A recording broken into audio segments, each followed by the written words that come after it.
Estudiantes, cordial saludo, bienvenidos a su sexta lección de Derecho Penal Especial.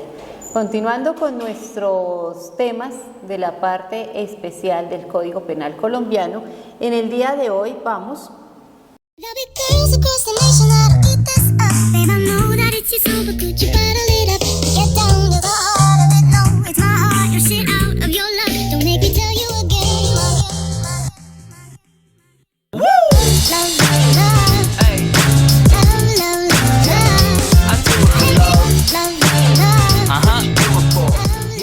a trabajar los siguientes temas referentes a los títulos contemplados en nuestro Código Penal en la parte especial. Vamos a manejar los temas de delitos contra la integridad moral, delitos contra la familia, delitos contra el patrimonio económico, delitos contra el patrimonio cultural sumergido y la protección de información, datos y derechos de autor, y por último, para terminar esta sesión, delitos contra la fe pública. Bien, delitos con la integridad moral. ¿Qué entendemos como integridad moral? Es una cualidad de la persona, del ser humano, que nos faculta para tomar decisiones sobre nuestro propio comportamiento en cuanto a nuestras creencias, formas de actuar, etc. Este derecho incluye el reconocimiento de la propia dignidad de cada uno de nosotros como seres humanos y de nuestro respeto tanto para nosotros como para las terceras personas, tanto que se llevan a cabo dentro del conglomerado social. En ese sentido, garantizando derechos también como el honor a la intimidad personal, a la intimidad familiar, a la imagen, a la inviolabilidad de domicilio, correspondencia, comunicaciones, entre muchos otros. En este título de los delitos con la integridad moral se manejan básicamente dos tipos penales que hacen relación a la injuria y a la calumnia. Delitos contra la familia. Es entendido que la familia es concebida como un grupo de personas que poseen un grado de parentesco y de convivencia como tal. Entonces, según el derecho, en el ámbito del derecho, la familia está concebida por lazos de parentesco, y el parentesco se conoce por parentesco por consanguinidad, parentesco por afinidad y parentesco civil. El primero, el parentesco por consanguinidad, hace relación a aquellos miembros del núcleo familiar que descienden del mismo progenitor. El parentesco es decir, que comparten el mismo lazo de sangre. El parentesco por afinidad, por su parte, es la relación entre el cónyuge y los consanguíneos de su pareja. El parentesco civil se da siempre por el vínculo de la adopción.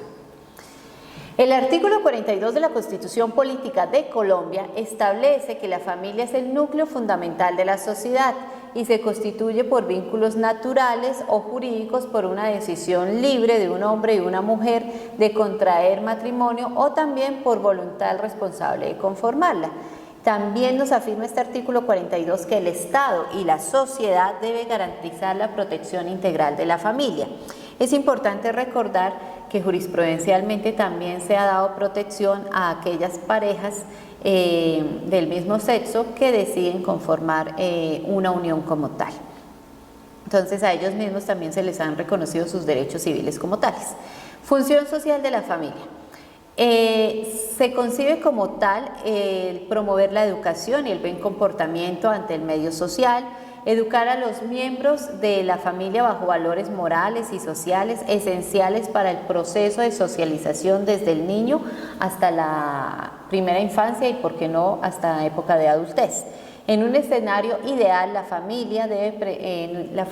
el entorno de la familia debe prevalecer la armonía, la confianza, la seguridad, el respeto, afecto, protección, apoyo y la resolución de problemas. Toda esta serie de principios y valores que se deben concebir desde el seno de la familia como tal. Dentro del título de los delitos contra la familia encontramos aquellos que nos hablan de la violencia intrafamiliar, de la mendicidad y el tráfico de menores, de la adopción irregular, de la inasistencia alimentaria, del incesto, de la supresión o alteración del estado civil. Ahora bien, vamos a hablar de los delitos contra el patrimonio económico. ¿Y qué entendemos como patrimonio? Es aquel término concebido como conjunto de bienes, derechos y obligaciones correspondientes a una persona natural o jurídica. Siempre que hablemos de patrimonio se tiene que hacer relación a un contenido de carácter patrimonial, de carácter económico, que constituye una universalidad jurídica y son empleados para lograr ciertos objetivos de las personas. Es el requisito indispensable que esas obligaciones, cuando hablamos de patrimonio, siempre sea apreciado ese término en cuestión de dinero. Es decir, que exista una valoración pecuniaria. En estos delitos contra el patrimonio económico vamos a hablar de los delitos del hurto, de la extorsión, de la estafa, del fraude mediante cheque, del abuso de confianza, de las defraudaciones, de la usurpación y del daño. Delitos contra el patrimonio cultural sumergido.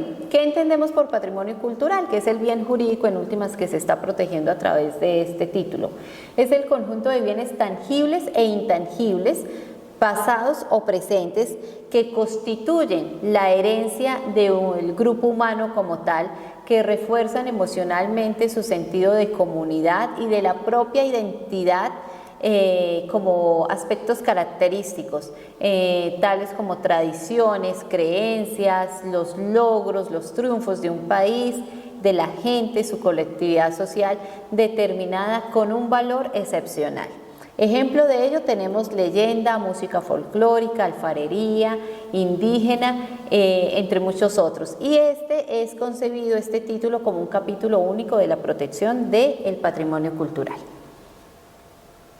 Continuamos con la protección de información de datos y esto se refiere a aquellas prácticas, salvaguardas y principios fundamentales puestos en ejercicios para proteger la información personal y asegurar que cada uno de nosotros tengamos control sobre ella, con el fin de que sean utilizados con una finalidad distinta a la cual ha sido proporcionada, evitando que así se vulneren derechos y libertades de cada una de las personas o del ser humano como tal.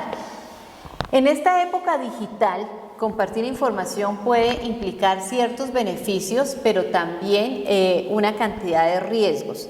La información personal puede ser fácilmente utilizada en contra de nosotros y especialmente puede adquirir un sentido peligroso en caso de individuos y comunidades vulnerables.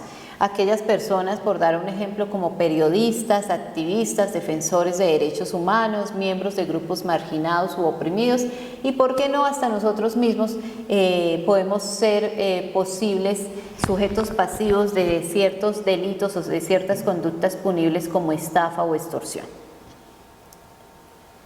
Dentro de esta protección de datos y de información, pues los delitos que se van a relacionar son aquellos atentados contra la confidencialidad, la integridad y la disponibilidad de los datos y los sistemas informáticos y otras infracciones. Ahora bien, también vamos a hablar en esta lección sexta de los delitos contra derechos de autor.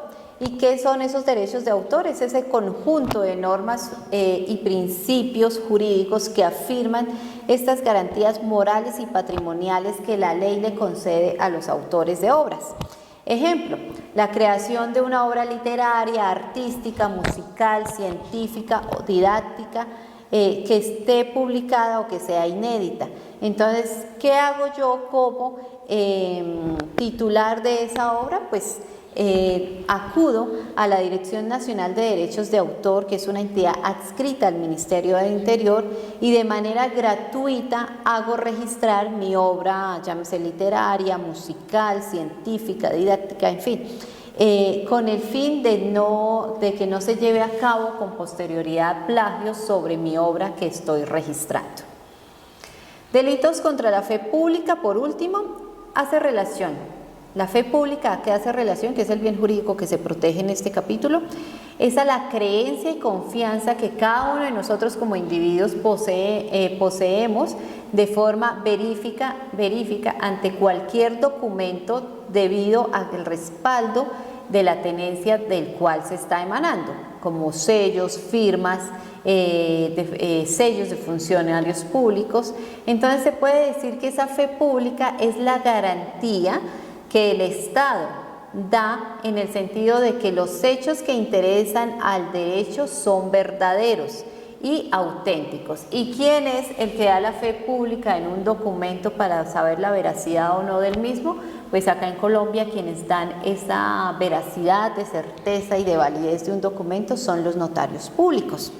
Cuando nosotros vamos a autenticar un documento, pues salimos con la certeza de que ese documento que está en mi poder es auténtico y es válido porque hay una persona que se llama notario que está dando la fe pública de que ese documento es completamente auténtico. Dentro de este capítulo vamos a observar los delitos de falsificación de moneda, falsificación de sellos, efectos oficiales y marcas y de la falsedad en documentos. Entonces, con esto básicamente damos por terminada la explicación de nuestra lección número 6. Cada uno de los delitos los iremos explicando a través de ejemplos.